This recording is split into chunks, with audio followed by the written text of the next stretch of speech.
दोस्तों नमस्कार, बहुत बहुत स्वागत है आपका आपके अपने चैनल खुदरंग पर। और खुदरंग पर इस वक्त की जो सबसे बड़ी खबर है बहुजन समाज पार्टी से जुड़ी हुई, वो ये खबर है कि मीरापुर विधानसभा सीट पर बहुजन समाज पार्टी ने अपने उम्मीदवार का नाम लगभग फाइनल कर दिया है। ऐसी चर्चाएं सियासी गलियारों में साथियों चल रही हैं। बहुजन समाज पार्टी जिस तरीके से, जिस रफ्तार से उत्तर प्रदेश में विधानसभा के उपचुनाव को लेकर के अपनी तैयारियां कर रही है, उसको लेकर के एक अलग जो अंदाज से मायावती जी इस बार की जो तैयारियां कर रही हैं, वो अपने आप में एक अलग ही कहानी बयान कर रहे हैं साथियों। क्या कुछ है, क्या मामला है बहुजन समाज पार्टी से जुड़ा हुआ, मुजफ्फरनगर की मीरापुर सीट पर क्या समीकरण है, कौन से कैंडिडेट की बात चल रही है, कौन से कैंडिडेट का नाम लगभग फाइनल माना जा रहा है, इसके बारे में बताएंगे। इसके अलावा मीरापुर सीट के जो सियासी समीकरण है, इस सीट का जो राजनीतिक इतिहास रहा है, पॉलिटिकल हिस्ट्री रहा है, ये सब कुछ बताएंगे।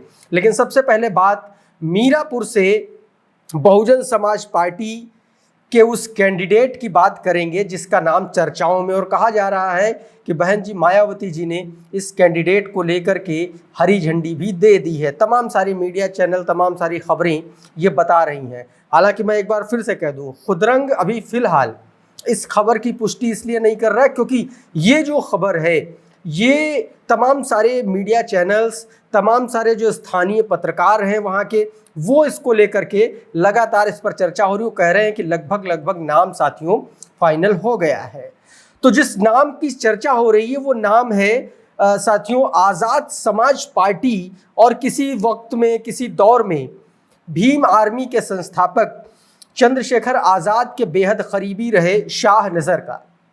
साथियों शाह नज़र का नाम सबसे आगे चल रहा है मीरापुर से। बहुजन समाज पार्टी की तरफ से जो कैंडिडेट हैं उनमें सबसे आगे नाम इन्हीं का चल रहा है, शाह नज़र का। साथियों शाह नज़र किसी दौर में भीम आर्मी में बहुत सक्रिय तौर पर काम करते थे। कहा जाता है कि ये चंद्रशेखर के बेहद करीबी हुआ करते थे। फिर उसके बाद इन्होंने चंद्रशेखर का साथ छोड़ा और बहुजन समाज पार्टी में आ गए, जिसके बाद अभी मौजूदा वक्त में शाह नज़र जो है वो बहुजन समाज पार्टी से मुजफ्फरनगर के ज़िला पंचायत अध्यक्ष बताए जा रहे हैं। ये बेसिकली जानसठ से के वार्ड नंबर 36 से सदस्य हैं और अभी मौजूदा वक्त में ये बहुजन समाज पार्टी के ज़िला पंचायत अध्यक्ष हैं मुजफ्फरनगर में। साथियों तो इन पर दांव खेला है बहुजन समाज पार्टी ने। क्यों दांव खेला है, इसके पीछे के क्या कारण हैं, क्या सियासी समीकरण बन रहे हैं, इसके बारे में चर्चा जरूर करेंगे। लेकिन साथियों सबसे पहले जो मीरापुर सीट है, इसकी पॉलिटिकल हिस्ट्री क्या रही है, किस तरीके से बहुजन समाज पार्टी यहाँ पर बीएसपी की क्या स्थिति बन रही है, उसके बारे में चर्चा कर लेते हैं। जातिगत समीकरणों की भी बात करेंगे। क्यों यहाँ पर शाह नज़र को सामने लाया गया है, क्यों, किस तरीके से चंदन चौहान पिछली बार का चुनाव यहाँ से जीते थे, कैसे 2012 में यहाँ पर चुनाव हुआ था और कैसे भारतीय जनता पार्टी के कैंडिडेट यहाँ से चुनाव जीते थे, सब कुछ बताएंगे। फिर उसके बाद इसके समीकरणों पर भी चर्चा करेंगे। साथियों तो सबसे पहले हम आपको बता दें साथियों, जो 2022 का जो विधानसभा चुनाव था वो बड़ा इंटरेस्टिंग था। साथियों 22 का जो विधानसभा चुनाव था वो इसलिए भी इंटरेस्टिंग था क्योंकि बहुजन समाज पार्टी तो अकेले चुनाव लड़ी थी विधानसभा का। इसके अलावा 22 के विधानसभा चुनाव में राष्ट्रीय लोकदल और समाजवादी पार्टी ने साथ मिलकर के चुनाव लड़ा था और इस सीट पर आरएलडी के चंदन चौहान ने अपनी दावेदारी की थी और उन्होंने जीत हासिल की थी साथियों आरएलडी की तरफ से। लेकिन लोकसभा चुनाव में चंदन चौहान को बिजनौर लोकसभा सीट से सांसद चुना गया है, तो वो अब लोकसभा चले गए, इसलिए ये सीट खाली हुई है। इससे पहले साथियों 2022 के विधानसभा चुनाव में अगर बात करें तो चंदन चौहान जो कैंडिडेट थे समाजवादी पार्टी और आरएलडी की तरफ से कैंडिडेट थे चंदन चौहान, उन्होंने जीत दर्ज की थी और भारतीय जनता पार्टी के प्रशांत गुर्जर यानी कि प्रशांत चौधरी को उन्होंने हराया था साथियों। लगभग 27,000 के मार्जिन से उन्होंने चंदन चौहान ने प्रशांत गुर्जर को हरा दिया था। तीसरे नंबर पर मोहम्मद सलीम रहे थे बहुजन समाज पार्टी के, जिनको मात्र 11% वोट साथियों मिले थे 2022 के विधानसभा चुनाव में।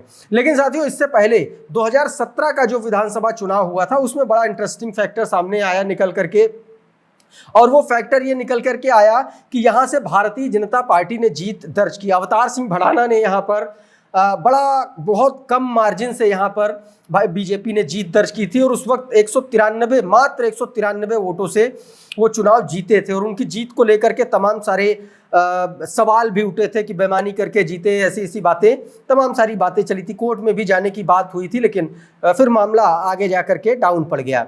तो अवतार सिंह भड़ाना बीजेपी के 2012 में 17 में चुनाव जीते थे। और दूसरे नंबर पर साथियों लियाकत अली रहे थे, समाजवादी पार्टी के जो कैंडिडेट थे लियाकत अली, वो दूसरे नंबर पर रहे थे। बहुत कम 193 वोटों से मात्र वो चुनाव हार गए थे। तीसरे नंबर पर साथियों नवाजिश आलम खान रहे थे। ये नवाजिश आलम खान बहुजन समाज पार्टी से इन्होंने चुनाव लड़ा था। लेकिन साथियों एक यहीं पर एक बात और क्लियर कर दूं कि नवाजिश आलम खान अभी का जो लोकसभा का विधानसभा का जो चुनाव होने वाला है इसमें आरएलडी की तरफ से टिकट के लिए दावेदारी कर रहे हैं, संभावित उम्मीदवार बताए जा रहे हैं लियाकत अली खान।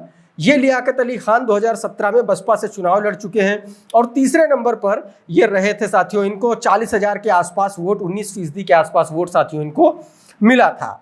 अब बात करते हैं 2022 के, इससे पहले साथियों 2012 के अगर विधानसभा चुनाव की बात करें, ये 17 की बात हो गई। अब 2012 के विधानसभा की अगर बात करें तो साथियों 2012 में यहां से बहुजन समाज पार्टी ने जीत दर्ज की थी।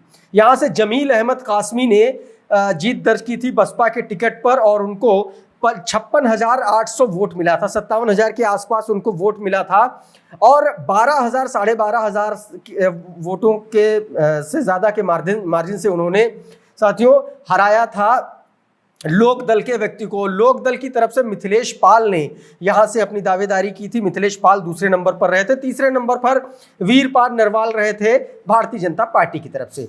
तो यहां ये सीट साथियों 2008 के परिसीमन के बाद बनी थी, नई सीट बनी थी। तो इसमें बेसिकली जानसठ का एक हिस्सा लिया गया था और एक अन्य विधानसभा सीट से को काट करके ये सीट बनाई गई थी। और यहाँ पर बहुजन समाज पार्टी पहली बार 2012 में चुनाव जीती थी। उसके बाद से बहुजन समाज पार्टी लगातार इस सीट पर अपनी जीत का स्वाद चखने का इंतजार कर रही है और इस बार बहुजन समाज पार्टी ने यहाँ जबरदस्त दांव चल दिया है। दांव इसलिए चल दिया क्योंकि जिस कैंडिडेट को टिकट दिया है वो बहुजन समाज पार्टी के लिए बहुत इंपॉर्टेंट है, क्योंकि यहाँ पर इस बार कादिर राणा को उम्मीदवार बनाने की बात चल रही है आज़ाद समाज पार्टी यानी कि भीम आर्मी की तरफ से। तो बहुजन समाज पार्टी ने दूसरी तरफ साथियों शाह नज़र को उम्मीदवार बनाया है। शाह नज़र भी किसी दौर में आज़ाद समाज पार्टी यानी कि भीम आर्मी में थे, चंद्रशेखर के बहुत करीबी थे। तो सबसे बड़ा जो दांव खेला है बहुजन समाज पार्टी ने वो मुस्लिम दांव और प्लस आज़ाद समाज पार्टी को बैकएंड पर भेजने के लिए यह दांव खेला, क्योंकि इस सीट के अगर जातिगत समीकरणों की बात करें साथियों तो यहाँ पर लगभग 1.5 लाख के आसपास मुसलमान वोटर हैं। 1.5 लाख के आसपास मुसलमान वोटर है। उसके बाद जाट, गुर्जर और इसमें कुछ झोझा मुस्लिम भी हैं, कुछ पाल हैं। पाल बहुत निर्णायक फैक्टर अदा करते हैं यहाँ पर साथियों। तो ये एक बहुत अपने आप में एक बड़े बुरी तरीके से यहाँ पर चंद्रशेखर आज़ाद को बहन कुमारी मायावती जी ने ऐन टाइम पर फंसा दिया, क्योंकि आज़ाद समाज पार्टी की तरफ से कादिर राणा का नाम चल रहा था, लेकिन ऐन वक्त पर साथियों बहुजन समाज पार्टी ने उनकी काट के लिए पूर्व भीम आर्मी के सदस्य को वहां पर टिकट दे दिया। वो भीम आर्मी का सदस्य जो अभी मौजूदा वक्त में मुजफ्फरनगर का जिला पंचायत अध्यक्ष है। और बताया जा रहा है कि जो बहुजन समाज पार्टी के जो कैंडिडेट हैं शाह नज़र, उनकी जो इमेज है, उनकी जो एक्टिविटी है वो मुस्लिमों में काफ़ी अच्छी पैठ बना करके रखते हैं साथियों। लेकिन बात वही है कि अगर इस सीट पर साथियों ओवरऑल इलेक्टोरेट की बात कर ले तो यहाँ पर 3,15,000 3,20,000 के आसपास 2022 के आंकड़ों के हिसाब से यहाँ पर इतने वोटर थे। लेकिन जो पोल वोट हुए थे वहाँ पर लगभग 2,15,000 के आसपास ही वोट पोल हुए थे। और उपचुनाव में जो पोलिंग होती है, वो जो पोल वोट होते हैं उनकी संख्या और कम हो जाती है। तो साथियों 2 लाख के आसपास मान के चलिए यहाँ पर पोल वोट होगा, और ये पोल वोट उसमें से 1.5 लाख से ज्यादा मुस्लिम, 1.5 लाख के आसपास मुसलमान वोटर और 50,000 में बाकी सब हैं। तो ये अपने आप में एक बड़ा निर्णायक फैसला है, क्योंकि यहां पर मुस्लिम कैंडिडेट ही जीतता रहा। पिछली बार चंदन चौहान इसलिए जीते थे क्योंकि समाजवादी पार्टी और आरएलडी का गठबंधन था, और उसी गठबंधन की वजह से यहां पर चंदन चौहान को जीत हासिल हुई थी। वैसे भी चंदन चौहान का अपना एक पॉलिटिकल बैकग्राउंड रहा है, उनके दादाजी उप मुख्यमंत्री रहे हैं, उनके पिताजी सांसद भी रहे हैं, तो उनका भी अपना एक पॉलिटिकल बैकग्राउंड था। और अब वो लोकसभा जा चुके हैं। ऐसे में बहुजन समाज पार्टी के सामने 2012 का मुख्य चुनाव एक बार फिर से रिपीट करने का मौका है साथियों। इसलिए मौका है क्योंकि जमील अहमद कासमी जो मुस्लिम कैंडिडेट थे, वही बहुजन समाज पार्टी के एकमात्र ऐसे कैंडिडेट थे जिन्होंने 12,000 से ज्यादा के मार्जिन से इस सीट पर आरएलडी के कैंडिडेट को हरा दिया था साथियों। तो ये एक बड़ा दांव मीरापुर से बहुजन समाज पार्टी ने चला है।